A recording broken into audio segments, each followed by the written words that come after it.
Những ngày này, lưu lượng khách rất là đông và nhu cầu đi lại cũng tăng cao.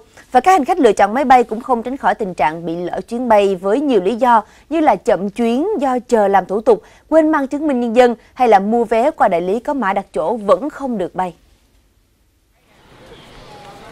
Tại sân bay Tân Sơn Nhất, nhiều hành khách vẫn loay hoay làm thủ tục tại quầy check-in tự động của Vietjet và không hiểu vì sao lại không được.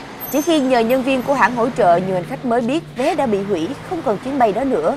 Và có chuyến phải đợi đến hôm sau thì mới đi được.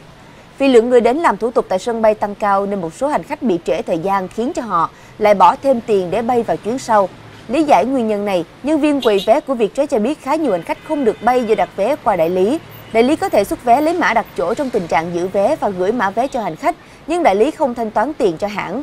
Vì vậy, trong vòng 24 giờ, mã đặt chỗ này sẽ bị hủy.